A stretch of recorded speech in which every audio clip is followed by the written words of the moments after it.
Hello, നമ്മൾ ഈ Vietnam early പ്ലാവിൽ പെട്ടെന്ന് കായ്ക്കുന്നത് അത് ലാഭകരമാണോ എന്ന് ചില ആൾക്കാർ ചോദിക്കാറുണ്ട്. സത്യത്തിൽ അത് ലാഭകരമാണോ ഞാൻ നേരിട്ടുള്ള അനുഭവത്തിൻ്റെ വെളിച്ചത്തിൽ ഞാൻ കാണിച്ചു തരാം താങ്കളെ.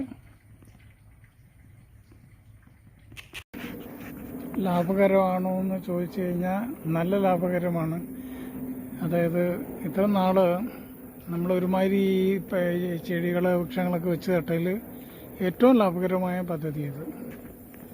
അത്യാവശ്യം വേണ്ട കായ്കളൊക്കെ ഉണ്ട്. കയ്യെത്തി പറിക്കാവുന്ന ദൂരത്താണ് എല്ലാം കയ്യെത്തി പറിക്കാം.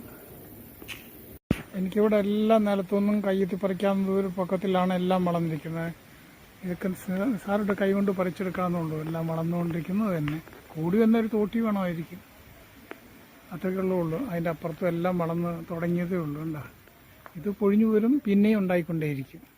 നമ്മളെന്ന് വെച്ച് കഴിഞ്ഞാൽ ഞാനിപ്പം സമയം കിട്ടാത്തതാണ്. അല്ലെങ്കിൽ ഇതിനെ ചുറ്റും വെട്ടി തെളിച്ചിട്ട് കുറേ കുമ്മായിട്ട് ഒരു 10 ദിവസം അങ്ങനെ വെച്ച്, അല്ലെങ്കിൽ ഡോളോമേറ്റ് ഇട്ട്, അല്ലെങ്കിൽ ചാണപ്പൊടി, വേപ്പമണ്ണാക്ക്, എല്ലുപൊടി ഇതൊക്കെ ഇട്ട് കൊടുക്കും.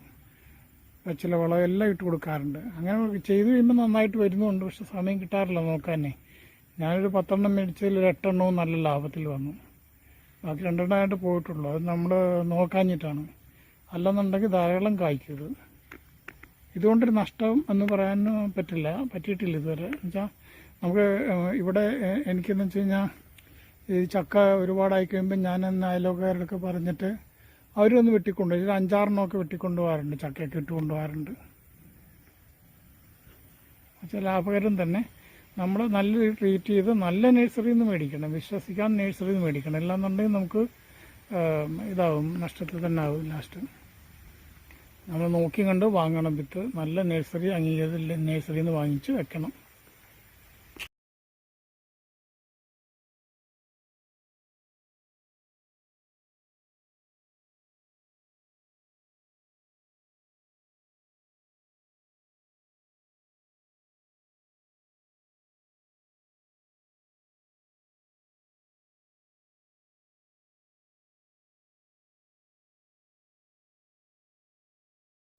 ഹലോ, നമ്മൾ ഈ വിയറ്റ്നാം ഏർലി പ്ലാവിൽ പെട്ടെന്ന് കായ്ക്കുന്നത് അത് ലാഭകരമാണോ എന്ന് ചില ആൾക്കാർ ചോദിക്കാറുണ്ട്. സത്യത്തിൽ അത് ലാഭകരമാണോ ഞാൻ നേരിട്ടുള്ള അനുഭവത്തിൻ്റെ വെളിച്ചത്തിൽ ഞാൻ കാണിച്ചു തരാം താങ്കളെ.